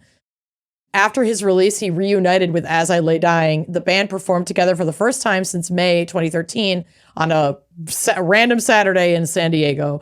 In a Facebook post in December, Lambesis apologized to his ex-wife and children for his, quote, appalling actions, stating that there's no defense for what he did. At the San Diego show, he expressed thankfulness for the audience and for the relationships the bandmates had built. However, this reunion wasn't without challenges. Guitarist Nick Hippa initially wasn't open to Lambesis' apologies, especially after an interview the singer gave before sentencing, which Hippa felt was, quote, one long excuse. Hippa stated that this turned his empathy into blind hatred. So that's fair. It's like he didn't take responsibility for fucking anything and ruined all of our livelihoods. And now he wants me to just like be his buddy again when he comes back. But he met up with him in person after his release and says he saw a changed man. Lambesis himself stated that defense is no longer in my vocabulary and that he can only make amends, express remorse, and put energy into positive things. Let's see how long he sticks with that. Oh, wait, we'll get to it. The band did release a new single not long after they reunited called My Own Grave on June 7th, 2018. That's how you put positive things energy into into things. Mm-hmm. And they released a new album, Shaped by Fire, in 2019, proving once again that cancel culture does not exist. This is so not like our... It's so embarrassing. It's so cringe. I know. Everything about it is so cringe. I know. More recently, Lambesis' personal life has again drawn attention. He married Amanda Dubord in 2017. So like right after getting out can you imagine being the first person that this guy marries after he just got out of jail for taking a hit out on his ex-wife? Nope. Honey. Nope. Love How long was he in yourself jail more. for? 2 years. Yeah, no. Love yourself more. Yeah. They You divorced can in do better. 2020. He then married a woman named Danielle Norris, who went by Danny Sierra, in 2022, and they divorced in late 2024, and there's a lot of drama around that. We'll get to it. Oh, great. In December of 2020, Lambesis was hospitalized after suffering burns over 25% of his body in a bonfire accident. A bonfire accident. Girl, I don't know. It's sounding weird to me. I don't like it. In late 2024 and early 2025, rumors and videos circulated alleging that Danielle Norris had been verbally abusive toward Lambesis. Okay. This was his, third ex-wife. And so she comes online and is like, I'm fucking shutting this down. She counters the claims of abuse, saying that Lambesis was mentally unstable. And in 2025, a leaked video appeared to show him hitting a dog with his foot, like kicking a dog. Oh, good. And this led to a petition for authorities to investigate animal abuse. And around this time is when Danielle Norris went public with a statement on her Instagram. I'm going to read you that statement, and it is damning. And I gotta say, I believe her. Okay. I have I'm no ready. reason not to, considering his fucking pattern of behavior. Quote, I did not release the videos that have come out of Tim Lambesis. So whether those are the videos of him kicking the dog, also the videos of her alleged abuse against him, there were just all these videos going around about this fucking guy at the time. Not the ones that were released in November, nor the ones that were released today. Out of respect for me, I'm asking whoever is leaking videos to please stop. I will no longer stay silent out of fear of Tim. The lies being told by him in his last statement and in his recent podcast, because he was like going around defending himself on like the fucking incel podcast circuit. Yeah, that's what they do. Trying to accuse this woman of abusing him. Mm-hmm. Are deliberate attempts to cover up the truth and play the victim using typical Darvo tactics. There was never a domestic violence investigation against me, nor was there ever a restraining order placed against me. This is public information anyone can access online. The videos that Tim claims to have of me, quote, abusing him are instances of self-defense and outbursts against his ongoing physical and mental abuse and repeated infidelity with hundreds of people. Ooh. The statement I released on October 24th defending his abuse was drafted up by him and his new managers to protect his career and public image, which I have proof of. Oh, God, I fucking hate that. Your manager's involved in drafting a statement to give to your girlfriend to like... Yeah. No. To cover his ass. Tim has continuously tried to intimidate me, bribe me, and beg me to sign an NDA in our marriage settlement, stating that I will never publicly talk about him so that the truth will be buried when our divorce is finalized, which are all recorded conversations.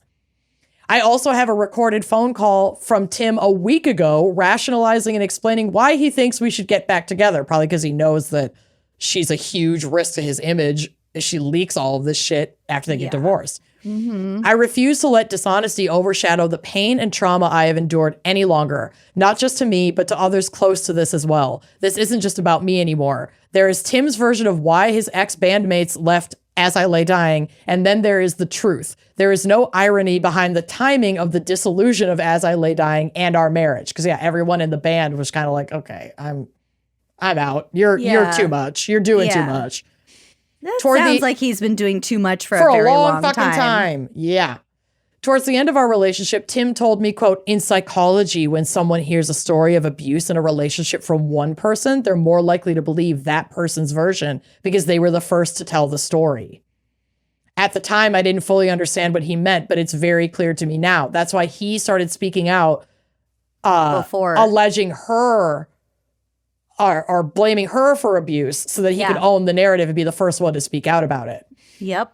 The abusive, cheating narcissist will try to destroy your life and name with lies before you can shine light on the truth. I am done being silent, end quote. Good for you. Chills, baby. Yes. Former As I Lay Dying guitarist Ken Susi also revealed in April of 2025 that an incident where Lambesis abused Danielle Norris happened at Ken Susi's home and was captured on video. And that led to the entire 2024 band lineup leaving, including longtime member Phil Scrosso. So it's like, we know you did this. You're a lying piece of shit. We don't want to have anything to do with this. I'm annoyed that it took everybody this long to fucking ditch him and leave the band. Like, I think that this behavior had existed for a long time through multiple marriages. It obviously had. And I'm positive that people knew. At least some of these people knew about it. I mean, they had to have known about it enough to feel comfortable, like, taking video of an event happening. Like, better late than never, but, like, men do better. It's also, like, I see so many parallels with the Diddy trial that's going on right now. Mm-hmm. It's like, there are so many powerful, rich, influential people who knew what was going on and who were just didn't say anything. I'm not going to be the one to rock the boat. That's not going to be me. It's fucking devastating. It really fucking devastating. It is. And the bravery in the testimony, holy shit. To be speaking out against these incredibly powerful people who are trying to discredit the trauma you went through at every turn. Buried so many people before that, probably. I mean, I'm mostly referring to the Diddy stuff. I don't know how influential the As I Lay Dying guys are, but I'm also talking about the Diddy stuff in this particular moment. They could kill you. They Yeah. have killed people for scary. speaking out. Powerful, scary shit. But I also really do think that the illusion of this power and the illusion of this control is a lot more powerful than the actual control that these people have. It is, and I think that is crumbling in so many different systems right now, and like that's why it kind of feels like a death rattle. Like all of this violence that we're learning about, I'm hoping it's a death rattle for a lot of this shit, because like the veil is slipping on so many fucking institutions that we had, and not the least of which is the federal government. Oh yeah, government, celebrity, like so capitalism, like a lot of this shit. I want to believe we'll see fall in our lifetime, but God, these tears that we've perceived that aren't real. Yeah, it's crazy. They're only as real as you let them be. The whole band bailed on him and left Lambesis as the sole member of As I Lay Dying. He admitted creating, quote, an unhealthy environment, but stated that he's going to continue the band. It's kind of appropriate that the name is As I Lay Dying, as he lays dying alone in his own little sad band. He continues with As I Lay Dying as the band's only member.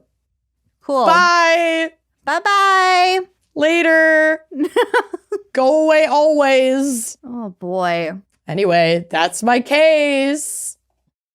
Lots of abusive band lead men in the Warped Tour circuit. Tough stuff, y'all. Tough stuff. And including the not-so-great founder of Warped Tour itself. Mind your idols. Mind your idols. But never not meet us. 'em. Join us on Uncorked. And please come meet us.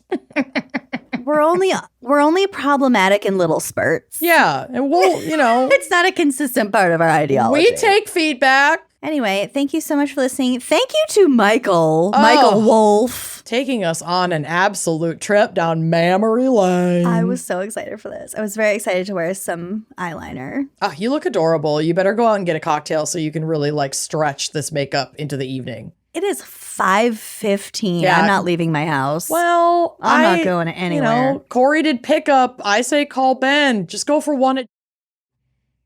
Come on, just one. You know you want to. See. Okay. All right. Well, don't tempt me. Until then, we love you. Please do join us on Uncorked. You can get this episode and all episodes same day ad-free, as well as all of our bonus content. Lucy is about to drop our exclusive run of merch. I'm so excited about it. It's so cute, you guys. It's been a long time in the making, but for any subscribers to Uncorked, you're going to get a free, you're going to get a code for a free bonus, like exclusive merch item when you buy anything from our online Big Cartel store. Mm-hmm.